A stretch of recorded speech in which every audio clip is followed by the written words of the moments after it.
Olá, seres astrais, estamos aqui no espaço da Thalia, na salinha dela. Essa linha da avó que você chama? Essa linha da avó. Gente, o dia que eu escutei essa linha da avó, eu fiquei, onde que é isso? Você fala, lá Natália. Eu falei, pô, fala que ela é Natália, né? Essa linha da avó, quem é avó? A Que gente tá mandando para outro lugar. é que essa linha, quando você chega aqui dentro, parece uma sala da avó, assim, quando você entra aqui dentro, você vê o tempo Uhum, parando, né. uhum, sim. Então estamos aqui na sala da Thalia, na sala da avó. Para apresentar a Thalia, eu tive que pegar uma lista aqui. Então vamos lá, vamos falar. Thalia, que mexe, trabalha com runas, com apometria, bruxaria, então, macumba. Como que eu te apresento? Como que eu falo? De todas as coisas que ela trabalha, porque eu conheci a Thalia como bruxa e com as runas, mas assim, a partir da segunda conversa já tinha muita coisa por trás, então eu vou deixar ela mesma apresentar. Thalia Jardim, que faz o quê, Thalia?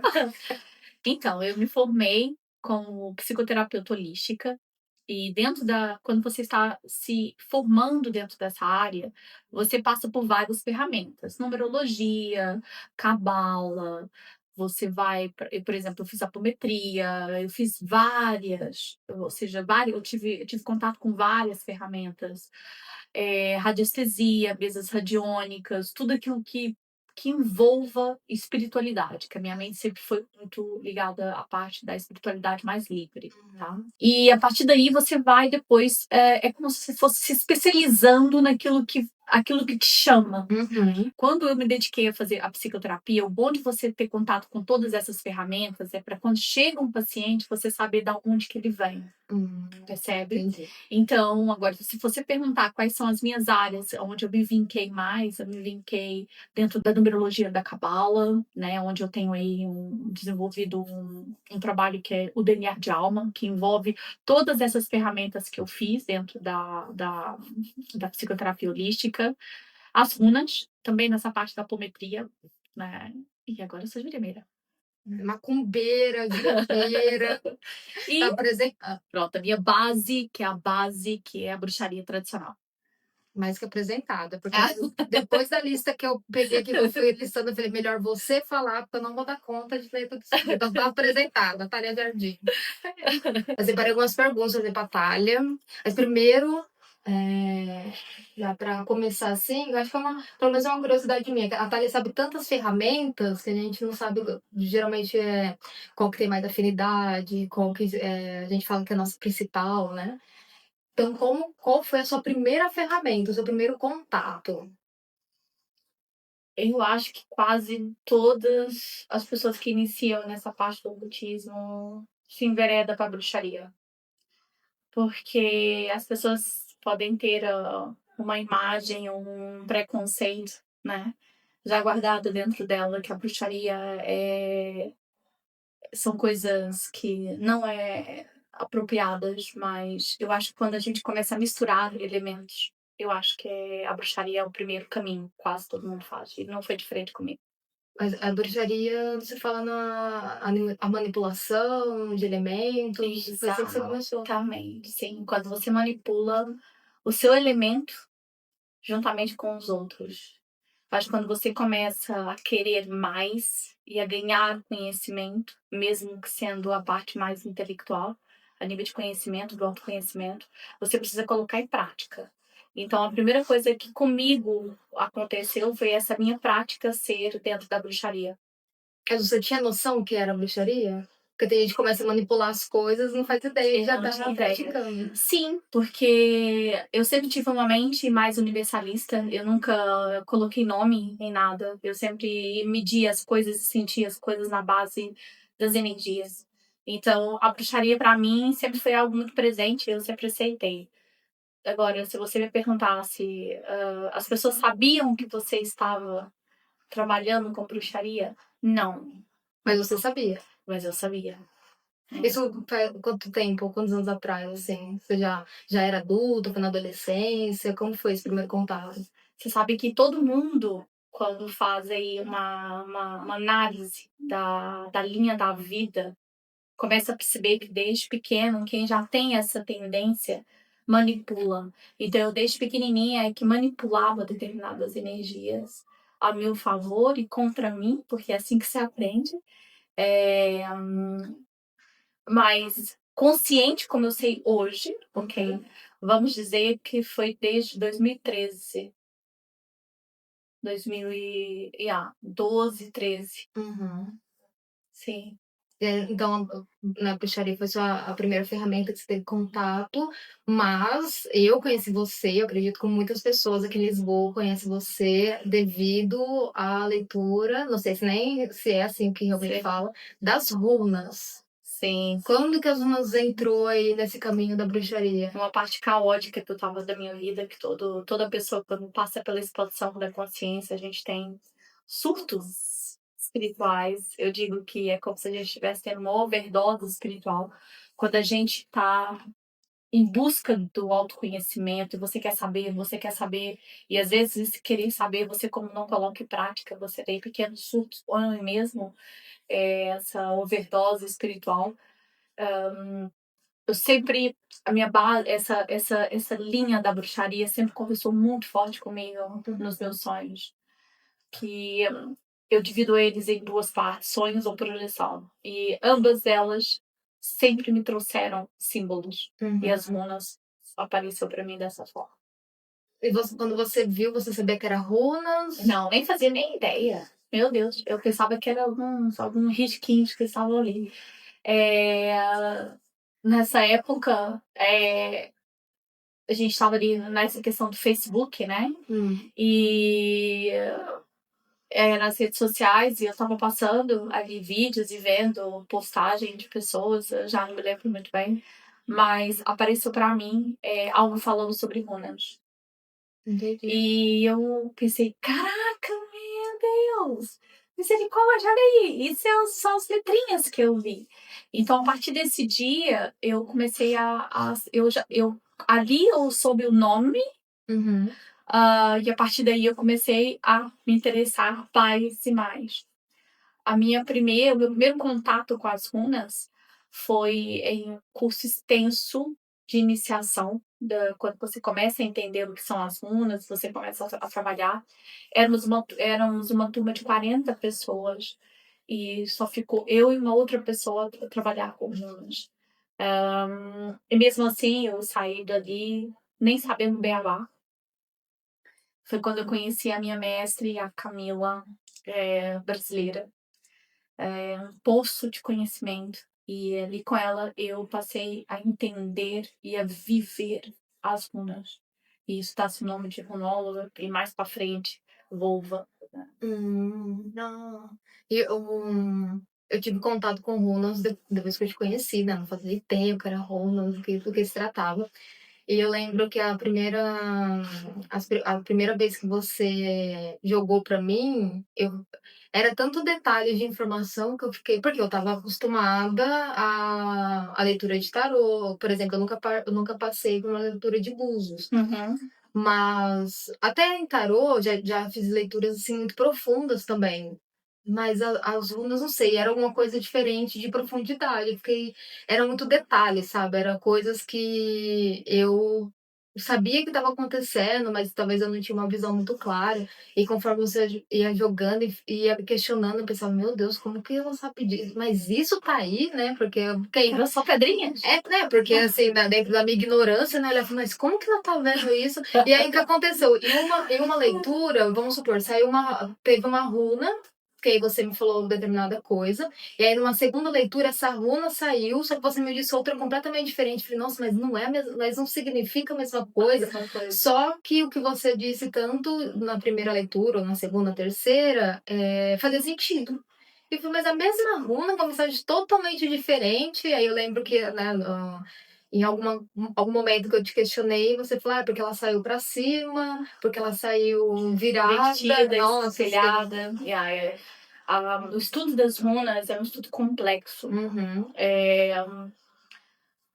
Eu só me senti preparada para poder fazer um jogo de runas para outras pessoas passados 7 anos. E mesmo assim, foi quase um pontapé assim da minha mestre, qual é o seu medo? Recentemente, em uma das feiras medievais que nós fazemos, onde eu particularmente só faço feiras medievais porque está muito ligada a essa era medieval junto com as runas, né, dos vikings, então para mim faz sentido só fazer feiras assim. E eu conheci uma senhora, eu espero que a gente consiga nos encontrar nessa linha da vida e ainda um dia. E ela chegou na nossa banca e ela não se identificou, ela também é runóloga, ela também trabalha com runas de cura. Ela traça runas para trabalhar aquela energia da runa em alguma cura no corpo de alguém, de alguma doença, né? Seja ela mental ou física. E ela disse que em Espanha ela não tinha conhecido ninguém que conseguisse trabalhar a nível de tempo, passado e futuro como eu trabalhava. E eu, quando fui jogar as runas, ela fez mais ou menos como isso que você fez. Como é que ela tá conseguindo?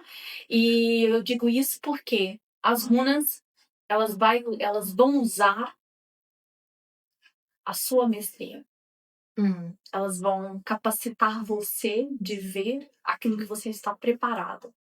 E aquilo que você não estiver preparado, ela vai te preparando. Ou seja, quanto maior for a sua desenvoltura em conhecimento, ou no autoconhecimento da espiritualidade, ela vai te mostrando. Comigo, ela me mostra muito em clara evidência.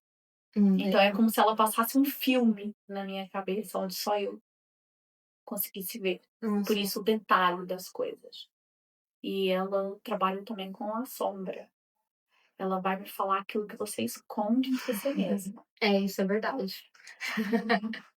Por isso que a gente fica se perguntando: meu Deus, como é que essa pessoa sabe disso? Sim. É isso. É que como assim, né, também, acho que trabalhando, como eu acredito que eu já não tenha tanto medo de transitar entre sombra e luz, quando você me traz algo sombrio, eu posso dar risada, né, às vezes até dar uma respirada funda, mas eu sei que é verdade e eu consigo admitir aquilo pra você, né? Falar, realmente é isso que eu sinto, mas eu acho que uma pessoa que ela é totalmente fechada pra isso, ela admitir pra você que você tá certa em relação àquilo, né? Que entra um pouco na negação, mas sim, né? Algumas coisas você trouxe e eu. Só que como a gente também já conversa, tem uma certa aproximação, você sabia que eu não te negaria tal informação, né? Então Sim. você jogou, ficou olhando pra cara, tipo.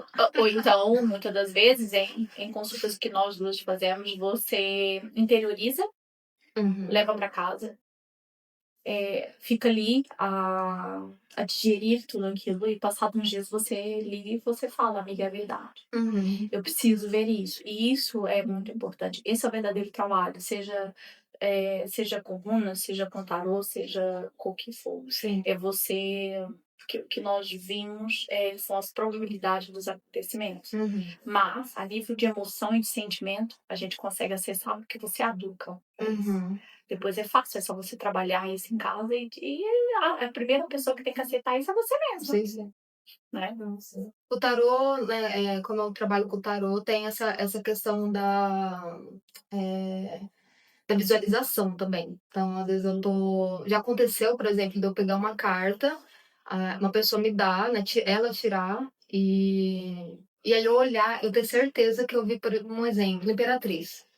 E eu falar para ela em relação à Imperatriz e até o número, e aí ela olhar para a carta, a hora que ela virar para mim de novo, é outra carta. Eu tinha certeza que da Imperatriz. E a mensagem que eu dei, achando que era Imperatriz, tocou muito ela, e quando ela me virou a carta, era outra carta. Eu fiquei, o que aconteceu? Como se tivesse sobreposto, sabe, a carta? E aí eu falei, ó, eu vou te fazer na hora eu ainda fiquei um pouco confusa. Eu falei, eu vou te explicar devido à carta que você tá mostrando agora e não a Imperatriz que eu vi. E aí, nossa, aí fez mais sentido ainda, né? Minha cabeça explodindo, né? Bom. Porque eu vendo uma coisa, ela me mostrando outra, tipo, meu Deus, tá acontecendo. Então, a questão da visualização, a clarividência, ela ajuda bastante. Acho que qualquer ferramenta, né? Que você vai abrindo campo, você vai explorando e vai mexendo e vão vindo informações. Sim. E nem sempre tem que ser com clara evidência. Você pode ser de uma forma muito intuitiva, né? A intuição, ela é algo construído. Sim. Não, as pessoas, mas eu não tenho intuição. Tem. Todo mundo tem. Tem, claro que tem. Às vezes o difícil é você separar a sua consciência, o seu julgamento daquilo que realmente é a essência da intuição. E você tem receita para isso? Como que separa? Ah, eu tenho.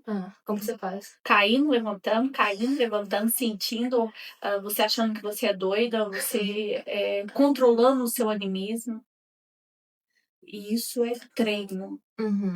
A pessoa que vira para você e que te diz que ela já é completamente treinada, que ela já é completamente ciente dela mesma, ela não está dizendo a verdade.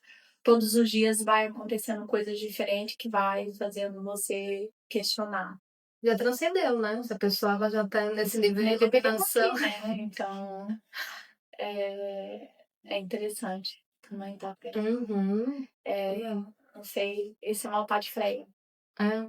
Então, ela já fazia tempos que eu não colocava assim nada assim pra ela. E na segunda-feira eu coloquei, ela ficou com uma chama desse tamanho e agora ela tá assim também.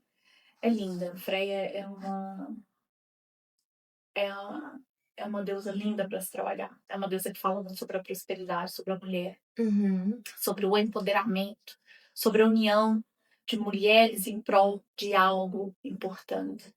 E aqui ela não tá à toa, ela tá aqui porque é algo muito importante que tá acontecendo. Acho que não, né, da filmagem não dá pra ver, mas a Thalia montou um altar, colocou aqui jogou as runas, montou o altar dela, por isso que ela tá falando sobre a vela que ela montou aqui pra gente. Ali tem o sopro, né, do rapé. Tem rapé. Esse cachimbo é de quem? Esse cachimbo é meu, o da Jurema. Da Jurema Sagrada. A gente faz aqui uma mistura, né? E o que a mistura é? É a bruxaria. Não podia ser diferente. Falando sobre a bruxaria, voltando no tema sobre a manipulação, eu já participei de um ritual com você de roda de magia. Na verdade, eu participei de alguns rituais com você em várias vertentes também, uma mistura de macumba com bruxaria, com tudo que tinha direito.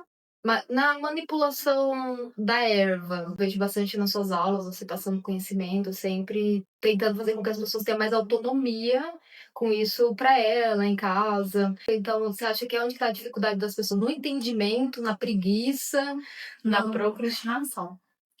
Porque se a gente for ver, outra vez na nossa linha de tempo, a espiritualidade ela é simples.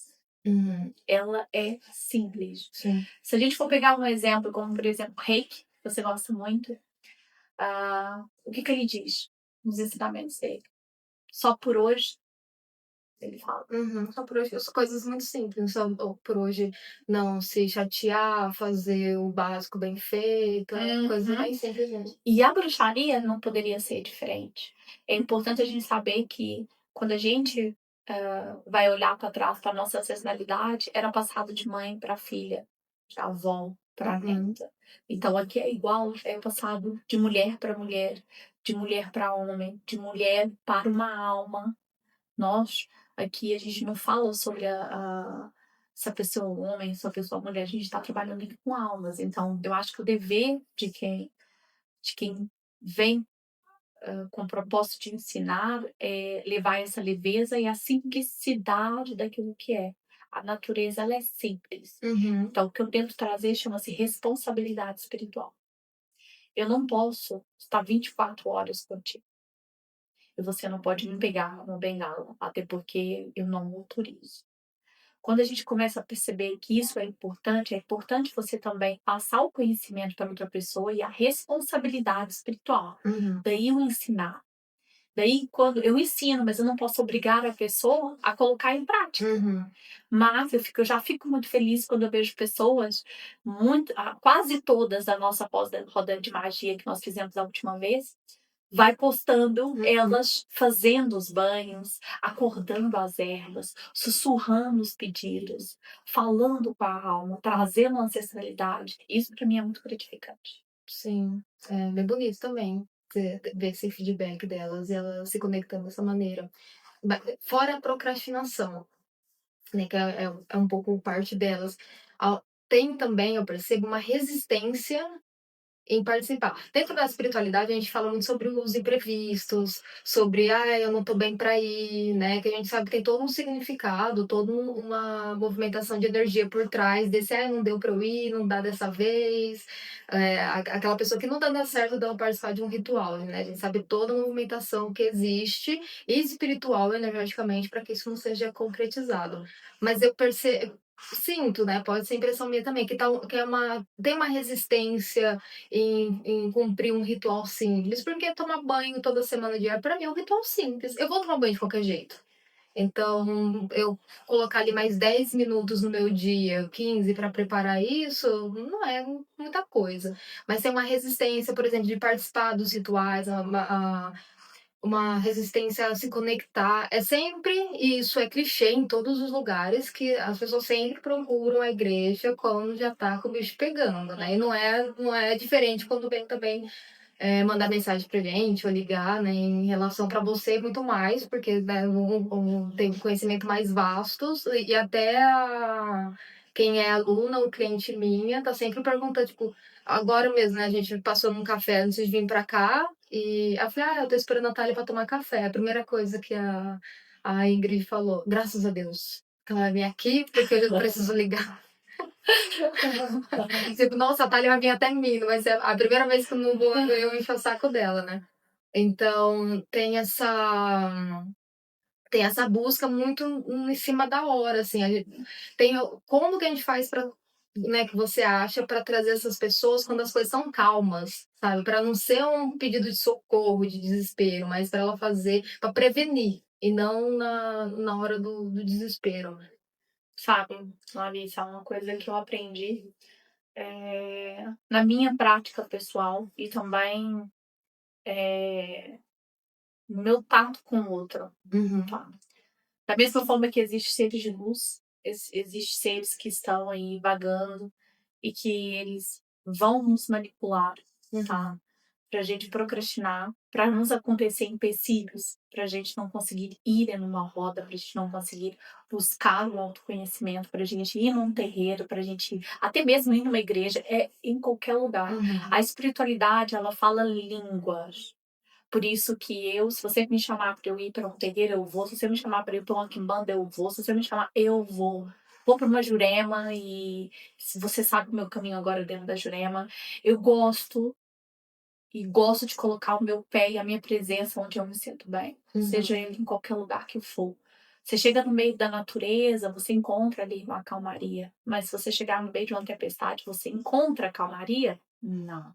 Então, é respeitar esse processo e saber que a espiritualidade está em tudo e está em todos. Então, se a gente sabe que existe tanto o lado mais sombra e o lado mais luz, a gente tem que levar isso em consideração. Então, para mim, um dos fatores que faz com que as pessoas deixem de procurar essa ajuda são testes, são manipulações que o outro lado também faz. Então, eu sabendo disso, como eu não posso ser compreensivo?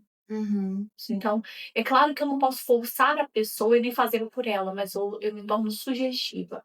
Por exemplo, hoje aconteceu na sua frente. Eu, quando cheguei, a Ingrid não disse: olha, eu fui no terreiro, pediram pra eu tomar um banho de erva, essa erva, aquela erva. Ai, Thalia, mas só pode fresca? Eu disse: olha, Deus, as entidades sabem. Quando a gente não pode fresca, pode ser seca. Ai, mas onde é que eu vou encontrar? Eu tenho.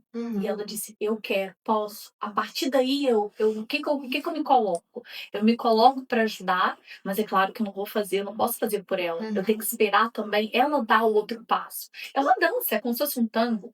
Eu dou um passo, você dá outro passo. E aí que a gente se torna, eu não vou dizer benevolente, mas você se torna uma facilitadora humanista. Porque você sabe que nós somos humanos. Sim. Eu aprendi muito em relação a isso lá com a espiritualidade, porque eu era muito uma pessoa de fazer pelas pessoas, sabe? Alguém falava assim, eu preciso.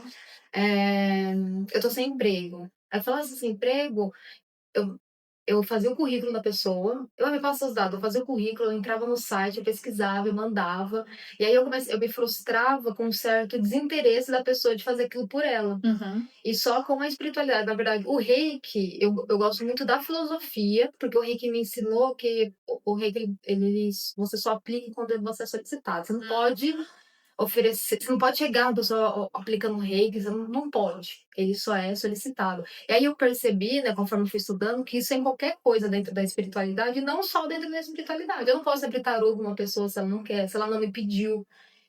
Uma amiga tá passando uma situação para abrir o tarô aqui para ela, não posso fazer isso. Eu não posso ver o mapa astral de uma pessoa se ela não me pediu ou se ela não me autorizou.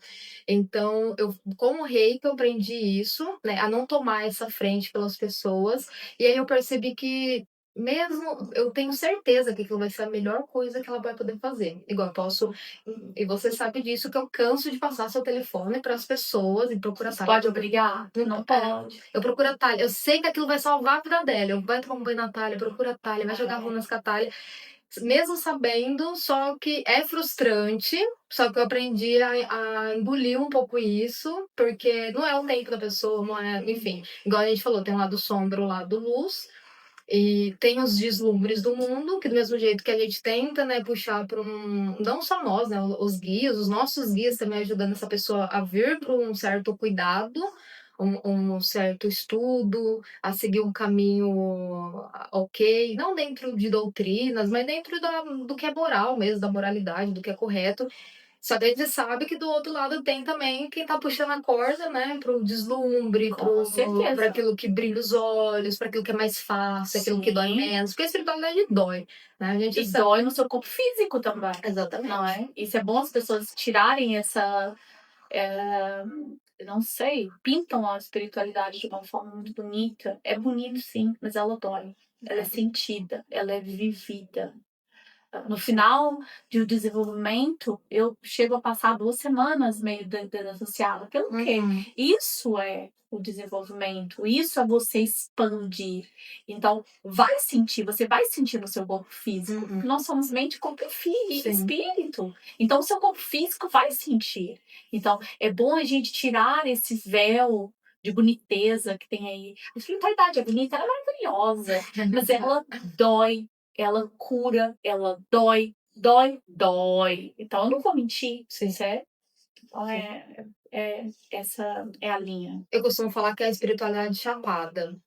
Eu não tenho paciência para a espiritualidade chapada. Porque aí você conversa com algumas pessoas, ela tá muito naquela coisa de abraçar a árvore, que o mundo, que eu sou uma borboleta, que o mundo é todo mundo. E eu falo, pelo amor de Deus, sabe? Alguma coisa aí você não acessou, porque não tá muito ainda nos brilhos, na lantejoula, no negócio. Eu falo, não é abraçar a árvore, não, sabe? Por que você não tá vendo aonde você não mergulhou ainda, que você ainda tá nessa coisa de ciranda, de ficar dançando em roda, não que não tenha, mas ela não é desse jeito. Nossa, é muita chapação Não é no só gosto. isso. É, muita né? chapação. Abraçar uma árvore é maravilhoso. Você enraizar, você sentar o seu rabo ali no chão, enraizar, sentir mesmo as raízes saindo debaixo do seu pé. Mas até chegar aí. Começa a conversar, porque eu não sei quem eu sou, porque eu sou. Não, você tem que saber que você é, pelo amor de Deus. Que não sabe, não, porque eu não sei, porque o que me leva, deixa as coisas fluir. Eu não tenho paciência. Para mim, a espiritualidade chapada. Para com suas viagens. Vai descobrir quem você é. Então, eu acho que uma das coisas que eu trabalhei bastante eu sou ariana, né? Então, uma das coisas que é muito difícil para mim é o mimimi. Então, eu aprendi a controlar essa minha coisa de dizer, consegue? Tu começa tanto pra mim que você não consegue. E ser mais compreensiva, mas a minha compreensão também é com Salomão. Eu dizer, olha, eu compreendo, mas bora. Eu sei bem disso, bem. Então, por quê? A gente precisa entender, e eu fiz isso dentro da bruxaria, Deusa. Eu trabalhava com as luas, eu trabalho com as luas. Tudo que eu faço envolve lua. Se eu estou numa lua minguante, eu estou conectada comigo mesma. Por exemplo, eu reservo assim. Eu gosto de aprender, eu gosto de fazer coisas novas. Por exemplo, eu agora estou fazendo um workshop de bonecos de voodoo. Bonecos que eu trabalho com manipulação de energia, de corte, com um mestre mexicano. Então, é maravilhoso. Quando é que eu faço isso? Outono e inverno. É quando eu estou no meu recolher. Entendi. É quando eu estou propícia para isso. Eu vivo intensamente as estações do ano. Então, aí eu estou recompondo o meu ser. Eu estou me restaurando, eu estou fabricando o que é novo. Eu estou também fazendo o quê? Estou aprendendo, estou me curando. Isso é muito importante. Você vincar tempo para você. Ai, mas Thalia, eu não consigo. Consegue? Se você consegue no fim de semana ir para um barzinho, você tomar uma cerveja, se você consegue dar um rolê, se você consegue, você também consegue. Eu tenho que fazer nas luas? Não, você faz dentro do tempo que você faz. Só que, é claro, se eu tenho a lua para me ajudar com essa energia, por que não? Quando a lua tá minguante, é quando eu tô me curando. É quando eu tô ali meu Deus do céu, gritando pra dentro de uma privada, tudo aquilo que tá aqui segurando. É claro que na lua nova, eu tô colocando pra fora todos os meus bebês novos que eu quero pra. Eu aproveito essa energia da lua. E da lua crescente, eu tô colocando que em prática, é onde eu coloco meu movimento. Há uma runa que traz isso. Que você puxa 2 ou 3 runas ali que te dá esse movimento de ação. Na lua cheia, você tá comemorando. Quase todas as luas cheias, se não for todas, eu tô indo. Eu adoro comer, né? Então, ou eu tô indo comer alguma coisa que eu gosto, ou eu tô indo beber alguma coisa que eu gosto, ou eu tô em casa com alguma amiga. Então, isso, se você for ver, quase todas as vezes que eu chamo alguém pra ir na minha casa, ou quando a gente se encontra, são luas de comemoração. Agora eu sei que eu não posso te ligar na lua minguante. Eu estou super deprimida e aí o que que eu faço? Eu vou ver série coreana. E choro que eu vou ficar um absurdo, coloco tudo ali. Vivo eu, Thalia, tá? Porque eu também sou, né? Então, eu também tenho esse meu lado, assim. Então, eu que sou romântica, então vivo ali, choro ali. Quando acabo, eu falo assim, já chega, Thalia, bora pra prática. Então, é assim, né? Uma coisa que você falou sobre compreensão, que eu achei muito bonito uma vez, né? Tive uma experiência com você e com outras pessoas, em que uma pessoa que estava no nosso convívio, na verdade, nós estávamos em trabalho, e essa pessoa estava em desequilíbrio. Perguntei para você sobre como era trabalhar com essas pessoas em energia desequilibrada. Não que eu nunca estivesse, porém, até aquele momento eu não tinha, talvez, estado em desequilíbrio em trabalho, sabe? Separar Larissa, que estou com problemas, não estou conseguindo talvez trabalhar minhas energias, e Larissa médium, onde eu vou deixar meus problemas de lado e vou trabalhar. Só que no caso, o que nós experienciamos foi essa mescla de pessoa com mediunidade que ficou um pouco confusa na situação. Mas enfim, eu te perguntei sobre isso, né? Trabalhar com pessoas em desequilíbrio, você me falou sobre algo que de não fechar a porta, porque se você fecha a porta para uma pessoa que ela está em desequilíbrio, onde que ela vai conseguir se equilibrar depois? Então, é preciso, né, deixar as portas abertas, mesmo que a pessoa esteja nesse problema, mesmo que a pessoa esteja em deslumbre, né, com outras coisas, desviando aí do caminho do seu trabalho, porque com a porta aberta a pessoa tem como voltar.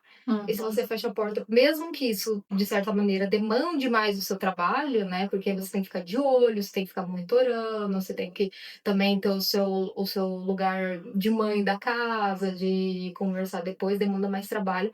Mas se a porta tá fechada, essa pessoa não tem onde equilibrar depois. Então, quando você falou sobre a compreensão também com o tempo do outro, né? Mesmo que seja um pouco mais incisiva, tem essa compreensão, eu lembrei disso também, que eu achei muito bonito. Onde que essa pessoa vai ter amparo? Se você virar as costas nesse sentido, Exato. você não está sendo. Você não é uma ferramenta pura da espiritualidade. Porque aí você está escolhendo, né?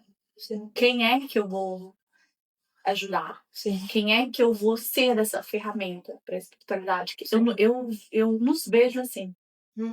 Essa coisa para mim, eu curo. Não, você não cura, você é uma ferramenta de cura. Porque Aquilo que é divino vai usar a centelha dele para chegar a ter outra centelha, né? Então, para mim, você vai escolher a quem você vai ajudar, porque não faz sentido para mim você só ajudar quem já está em processo de cura. Aí é bom demais. Sim. Eu acho que é muito importante a gente ter esse amor. O que é amar, Mari? O que é amar para você?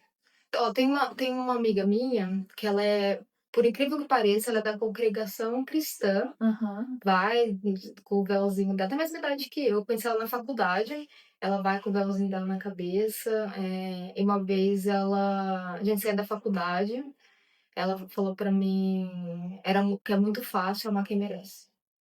Ela falou assim, Jesus, ele não amou quem merecia, ele amou todo mundo. Aí ela falou assim, é muito fácil amar quem merece. Eu quero ver a gente amar quem não merece. Sim. Aí é que se torna o amor. É quando você ama no desespero da pessoa, é quando você ama o avesso dela, é quando você ama mesmo aquela versão que você repugna, porque você sente o quê com ela? Compaixão. Eu acho que é importante saber se afastar para você não entrar também O amor não diz para É. você colocar a pessoa para dentro de uma casa, se fechar ali com ela e ter uma convivência. O amor pede compaixão. A compaixão, se você vê o final dela, ela vem com da ação. Amor é ação todos os dias, Larissa. É como o perdão. O perdão e o amor, para mim, são frequências muito equiparadas. Sim. Por quê? Tanto o amor quanto o perdão é uma ação que o ser humano tem que fazer. É uma escolha. Claro. E não adianta. Estou sentindo perdão. Da onde, Deusa? Porque perdão não é sentido, perdão é ação. Perdão é você olhar para quem te feriu e você decidir que ali vai vir a sua cura. Sim. Porque você quer.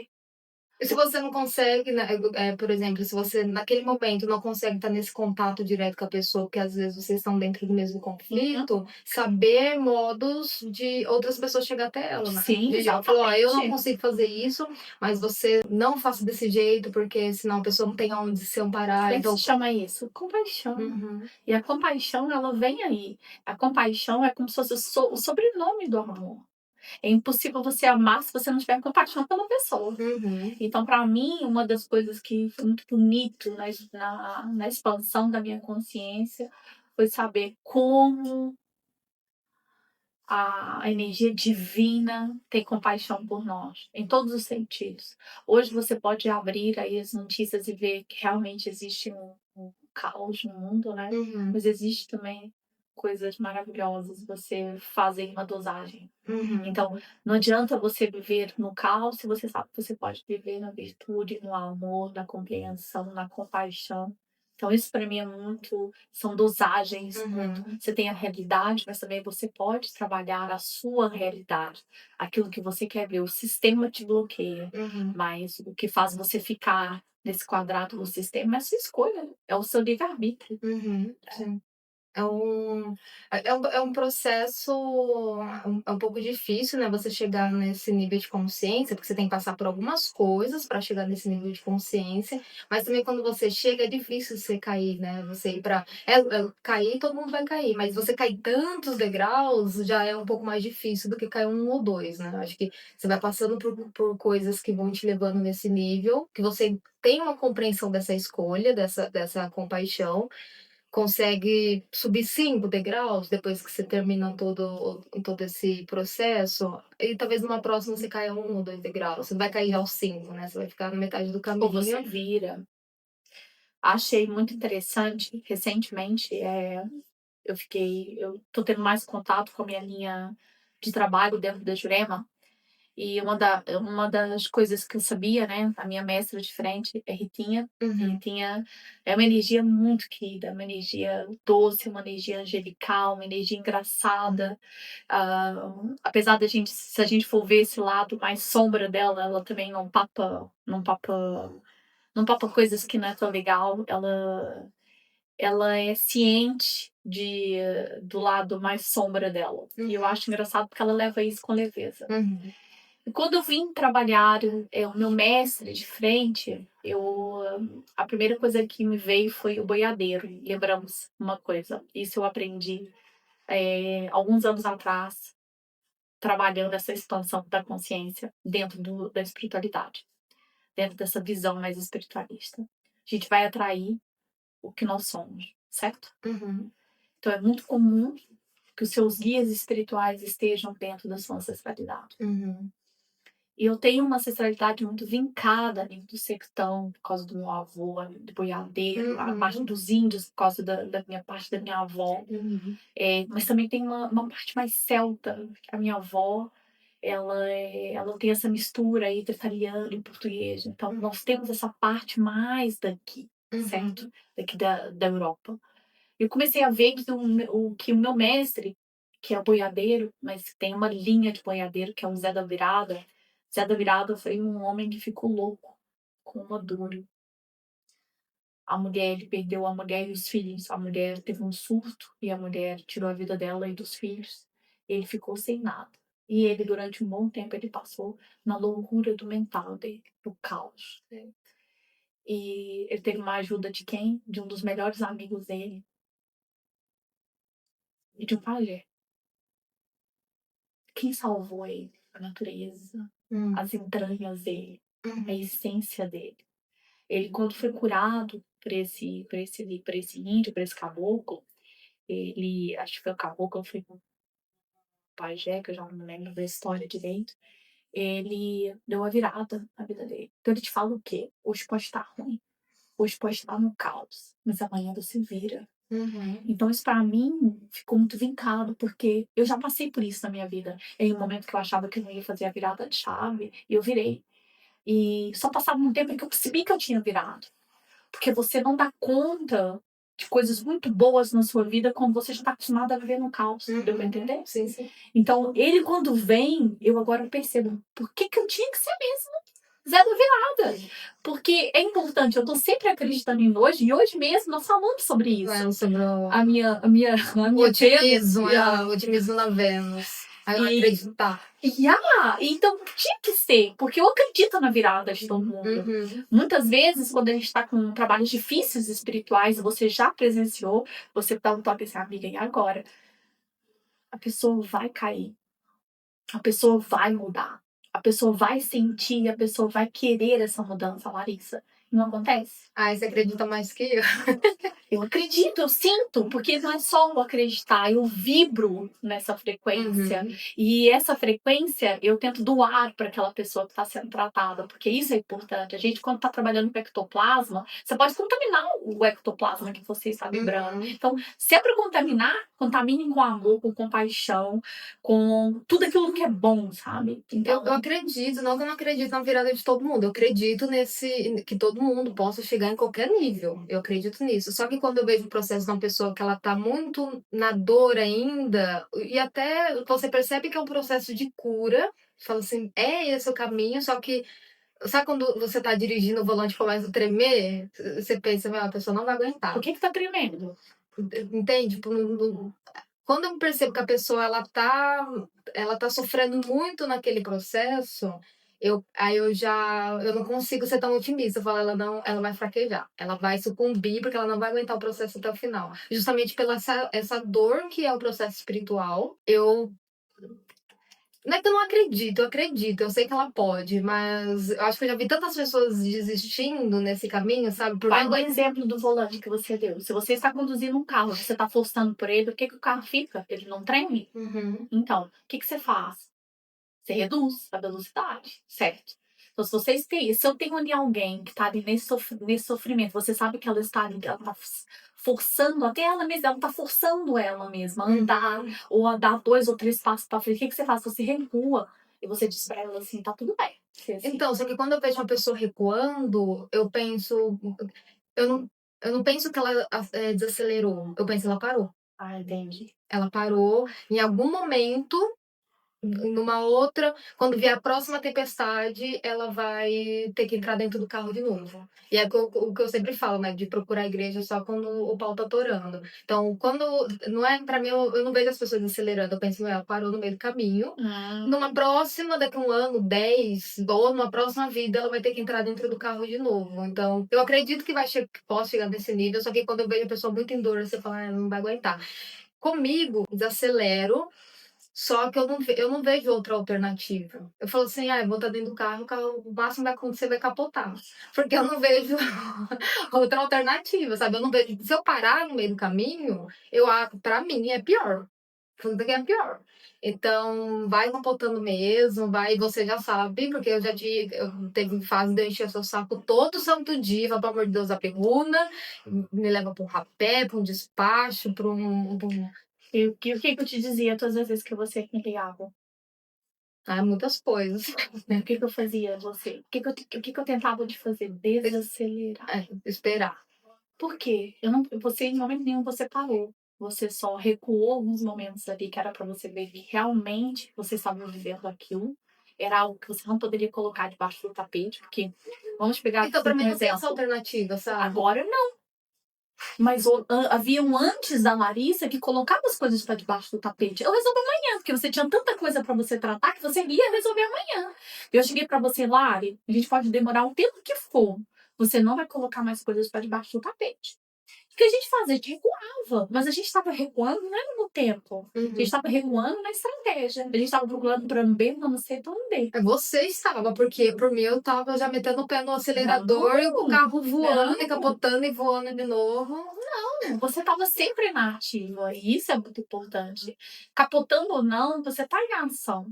Percebe, Larissa? Então, isso para mim é muito importante. E quando eu vejo a trajetória das pessoas e olho para aquela pessoa e penso assim, eu acredito, e se eu posso contaminar um bocado do meu ectoplasma e levar para ela esperança, paciência, ternura, compreensão, amor, por que não? Então é nesse momento que você vai usar aquilo que você tem de mais precioso, Uhum. que é o seu ectoplasma e o seu tempo, para Uhum. você ajudar o próximo. Sim, com certeza. É que aqui, né, na minha narrativa, a gente tá falando de duas pessoas completamente diferentes. A Larissa paciente, né, a Larissa cliente, que passa os processos sob o seu cuidado, e a Larissa que aí agora eu estou fora do acontecimento, estou cuidando de uma outra pessoa, e aí sim eu tenho a paciência, eu tenho a compaixão, eu tenho a compreensão, também, né, a gente faz o que tem que fazer, Aham. mas existe então, essas duas, Eu também, exatamente, também. essas duas pessoas Claro. onde eu falo, vixe, não vai Você dar. acha que eu consigo fazer isso comigo mesma? Não,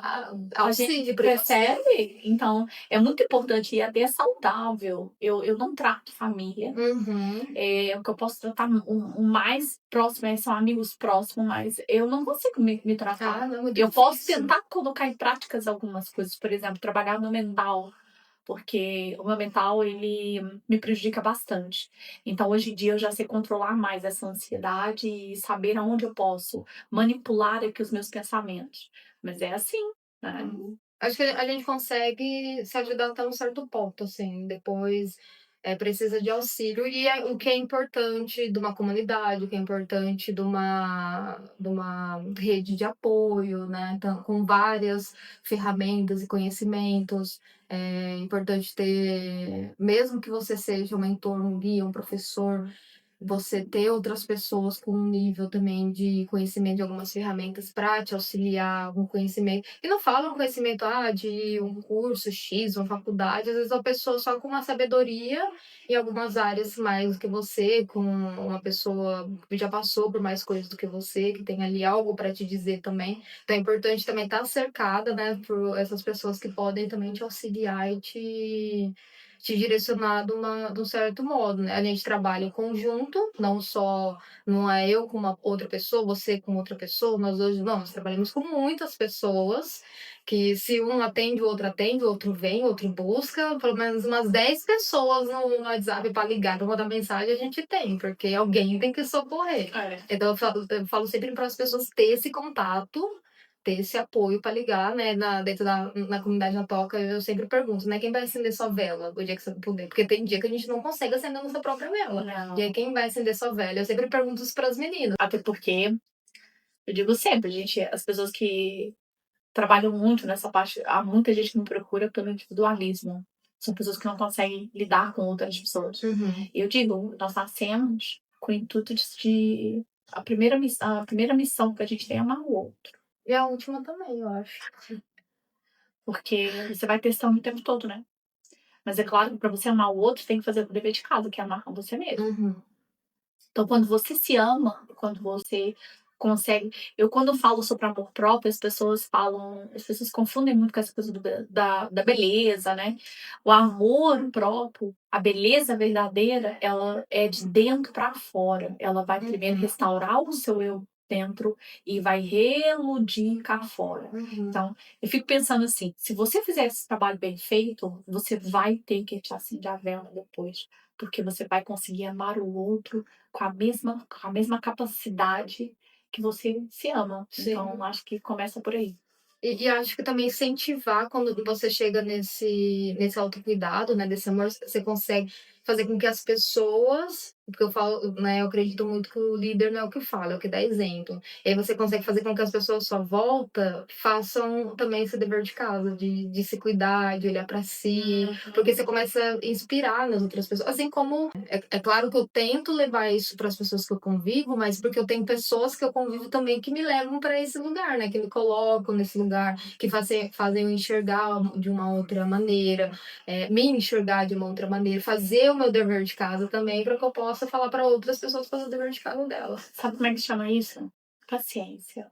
Paciência de você saber trabalhar você e paciência de você trabalhar o outro dentro do tempo dele e dentro do olhar dele, porque não vai ser o mesmo. Não O seu, não, com a nossa forma de amar, não vai ser a mesma forma de amar do outro, não significa que ele te ama menos do que você. Tem um ponto, Larissa, que eu amo, que eu gosto muito. Porque as pessoas perguntam, por que você gosta tanto de bagaço? Porque ela viveu um tempo além do dela.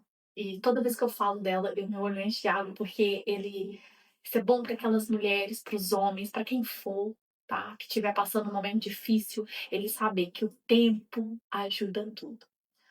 O ponto começa assim: segunda, plantei a cana. Na terça, fui ver crescer. Na quarta, fiz o engenho. Na quinta, pus pra moer. Na sexta, fiz a cachaça. No sábado, fui beber. Domingo, eu fui pra rua. Fui beba pro povo ver.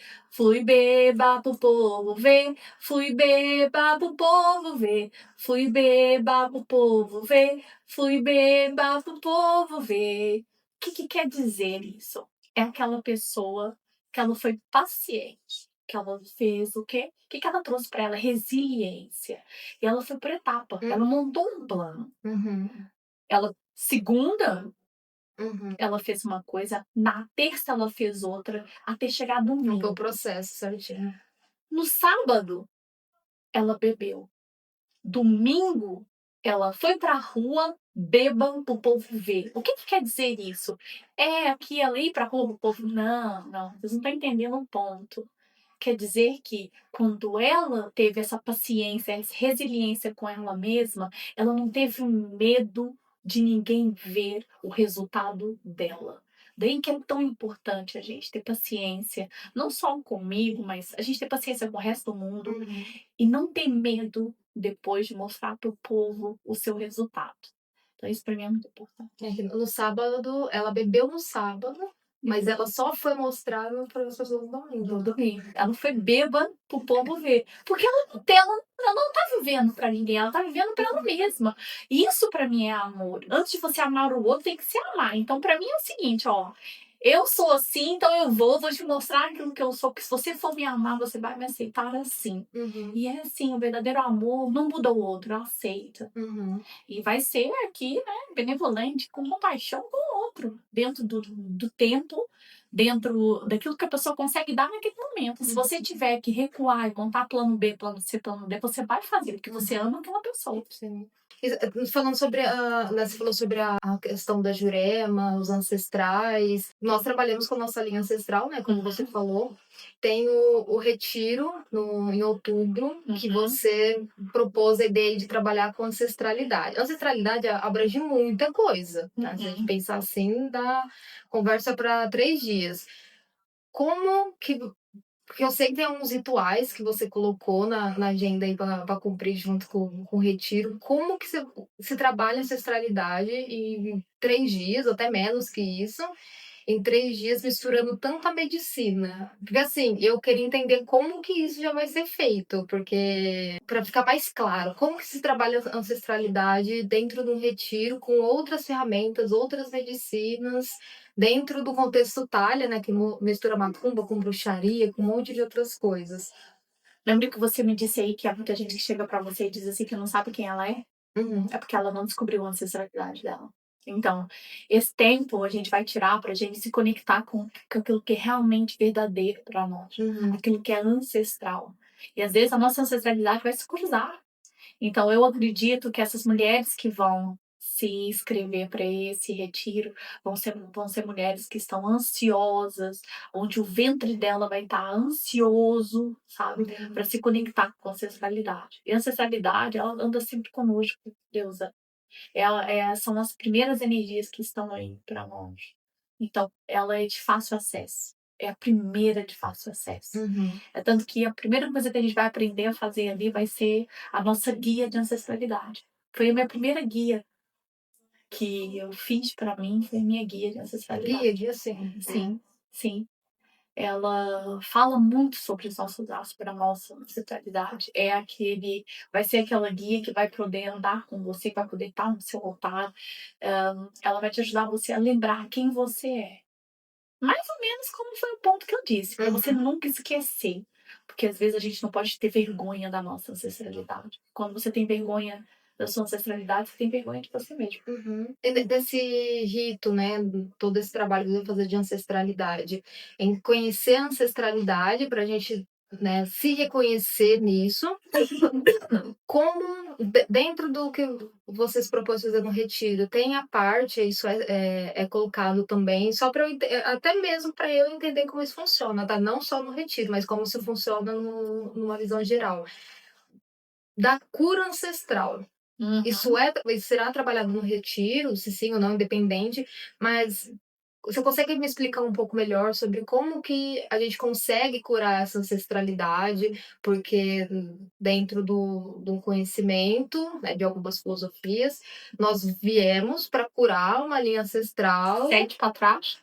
E aí tem essa responsabilidade aí nas nossas costas. Como que faz isso? É exatamente esse bagulho aí que você tá falando. Porque é isso aí, não há outro termo aqui pra gente falar. É assim, ninguém vai te obrigar você a fazer esse trabalho. Mas, se você pudesse fazer, você faria? Se eu tivesse a capacidade, né? Se eu pudesse, sim, acho que sim. Da mesma forma que você está curando 7 gerações para trás, você está dando abertura de 7 gerações para frente, ter um livre-arbítrio melhor. Ó, o tanto de karma que eu tô pagando, as 7 próximas tá garantida aí viver tranquilamente. Porque eu tô pagando para 7 atrás e 7 na frente. Muitas das nossas ancestralidades foram silenciadas. Muitas das nossas ancestralidades aqui foi punida, sofreram crenças limitantes. Então, você precisa quebrar isso. É uma virada de chave. Todas vão ganhar a chave da ancestralidade. E ela vai abrir a porta. Quando ela estiver preparada, ela vai abrir e vai correr, e vai dizer. Ela vai abrir e vai dizer, vem. Porque 7 de vocês que estão aqui vai conseguir fazer essa virada também. E aí você começa a fazer o quê? É como se você tivesse 7 pedras dessa. E você vai deixando para trás. Chega uma certa hora, quando você for fazer a sua virada da sua porta, você vai estar leve. E aí você vai ver que é fácil você guiar essas 7 ancestralidades que você tem para trás. Para poder passar por essa porta e encaminhar. É como se fosse... Eu trabalho com apometria. E quando a gente faz um encaminhamento, muitas das vezes nós temos aí ancestrais nossos ainda presos aqui. Isso Então, na apometria dá pra saber. dá. Você consegue ver. E até se você cumpriu essas curas, essas missões aí da ancestralidade, dá pra saber se o que eu já cumpri, o que eu não cumpri ainda? Dá. Muitas das vezes, quando você tem aí karmas relutantes, aí você tem aí não vou dizer entidades, mas você tem aí almas aí junto de você. Dá pra saber através de qual ferramenta? Da apometria. E mais alguma outra? Eu com as runas consigo ver, né, Uhum. em clara evidência também, mas eu acho que a forma mais segura para se trabalhar essa parte é a apometria. Uhum. Se abre um campo muito seguro e com médiuns bons ali você consegue fazer o encaminhamento. O encaminhamento é você convidar a pessoa a ver além daquele sofrimento. Uhum. Muitas das vezes, quando você nasce, você já tem ali aquelas almas ali com você, que ele não consegue perceber que é outra Larissa. Uhum. Que você está tendo uma oportunidade diferente para fazer diferente também. Sim, sim. Então ele fica ali. E eles mesmos falam, eu sei que ela vai errar e eu tô aqui para lhe punir, e às vezes eles não têm essa compreensão, às vezes eles vão mesmo achar que é você, Uhum. e eles vão estar ali e esperem. Muitas das vezes você é atacado em projeção, Sim. quando você dorme. Então, isso é muito importante. Então, quando a gente vai trabalhar a ancestralidade, a ideia aqui é dar para vocês a chave para vocês abrirem, tá? Uhum. Toda essa sua linhagem de DNA, de alma. Quem foi Larissa? O que está por trás disso? Uhum. A linha da vida da Larissa. Quem foi as mulheres e os homens que passaram pela vida da Larissa? Uhum. Então, isso é trabalhar a ancestralidade. Primeiro é você enraizar, saber o que está aí por trás de você. Porque, com certeza, quando você veio, quando você recebeu, né, o seu contrato de alma, você já sabia. Fui corajosa. Então aqui a gente faz o quê? A gente só te dá mais essa ferramenta e esse input para você trabalhar. Eu não, né? Todo mundo foi bem corajoso de descer aqui de novo, falar, vou assumir esse BO aí da família, da linhagem, pode deixar que vai dar tudo certo. E uma das coisas que a gente vai fazer nesse retiro vai ser montar a nossa vela de descarrego. É uma vela onde a gente vai colocar ali tudo aquilo que a gente ainda tá aí travado, sabe? Aquelas situações que você às vezes não consegue pegar, porque é muito pesado. E como vão estar muitas, se torna mais leve. Vai ter gente, nossa, muita gente mexendo com isso, vai ter gente passando mal. Já tô até vendo que a semana depois do retiro promete. Mas também eu acho que a gente purga tudo isso e depois a gente se torna mais leve. E aí sim a gente acha que vai estar extremamente capacitada de começar um 2026 com um pontapé de direita. E porque tem uma continuação, né? Depois do retiro, ainda tem um trabalho a ser feito. Na verdade, sempre que a gente mexe com energias, vai reverberar ainda por um bom tempo. E aí, mas antes de entrar em 2025, então a gente ainda tem um encontro para selar o retiro.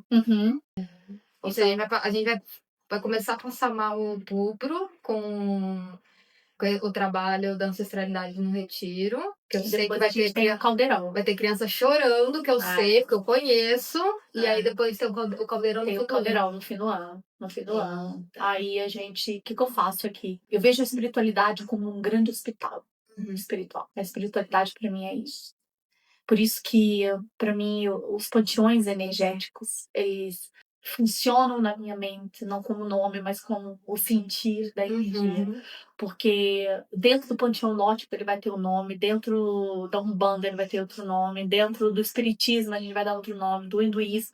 Então, se você for ver, são quase todas são as mesmas energias, só mudam um nome. Sim. E a interpretação ali, tá?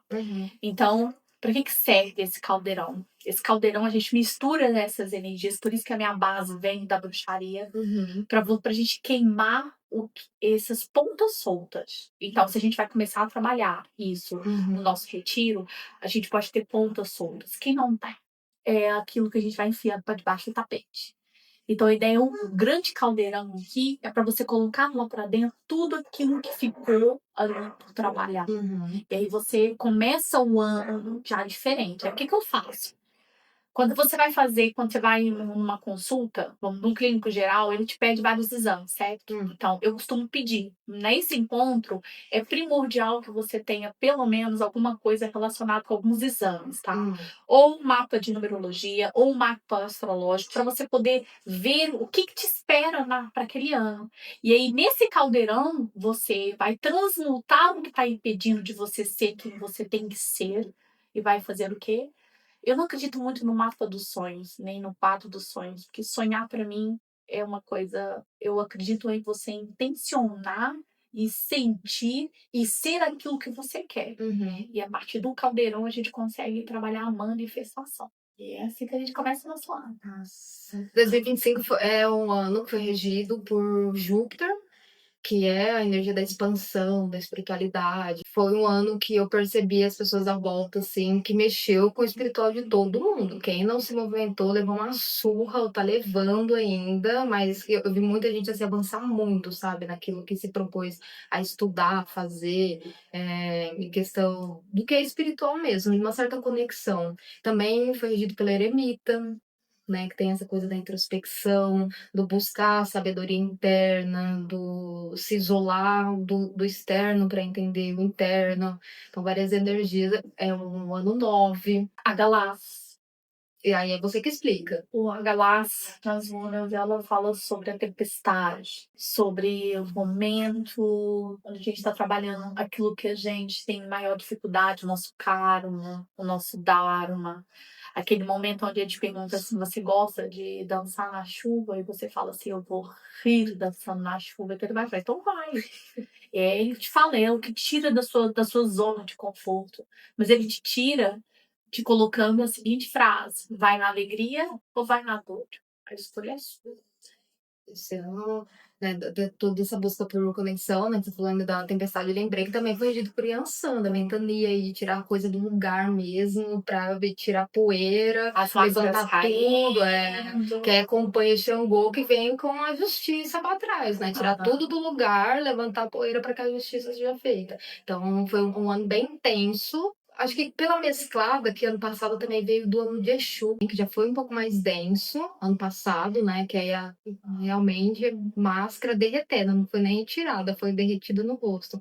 Que aí vem pra esse ano também com Yansan e Xangô, igual você falou, vai na dor, vai no amor ou vai na dor, não tem muito o que fazer. Bom, acho que pelo menos as minhas dúvidas, e de uma maneira muito abrangente, porque é muita ferramenta, muita medicina misturada. Acho que dá pra gente marcar alguns encontros depois falando especificamente de cada ferramenta, de cada medicina. Agora você também está adentrando aí no mundo da Jurema, para trazer também mais essa nova pra gente, porque a Thalia, ela, além dela ir atrás das ferramentas dela, ela fica puxando a gente para ir junto. Então, é uma aventura. Quando ela se propõe a fazer algo novo, a gente sabe que vai respingar. Em algum momento, o telefone vai tocar para o nosso lado também. Eu acho que o que é bom a gente compartilha, né? Então, a gente tenta mostrar esse lado. Eu digo que a Jurema, ela veio mudar a minha vida. Eu, quando conheci a Jurema, eu só fui para um encontro e não saí.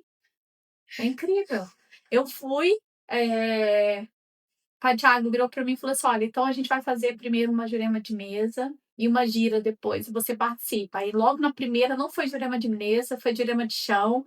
Eu tive a minha morte, meu renascimento ali, que misericórdia, tenho que contar um dia para vocês, porque é muito engraçado. E depois não deixei. Eu acho que quando você encontra algo ali, mexe com você e alguma coisa vai te dizer. É um lugar para você parar, para você ser encantado e trabalhar essa parte. Conhecer os encantados da Jurema tem sido maravilhoso. Eu já falei, vem aí, Mãe Thalia. Eu já profetizei. Amiga, obrigada por essa conversa. Gratidão, Acho que ficou Deus. pelo menos algumas dúvidas que eu tinha. É que a gente, na correria do dia, resolvendo BO, também tem algumas dúvidas que vão surgindo sobre o que a Alda trabalha, enfim, fora do nosso sufocos diário. Então, foi muito bom para me esclarecer. E também acredito que vai esclarecer as pessoas que têm contato com você, não imaginava que sua primeira ferramenta foi a bruxaria, como que apareceram as outras ferramentas depois. Então, muito obrigada por ter topado essa conversa. Eu que agradeço. Obrigada, gente. Gratidão, tchau.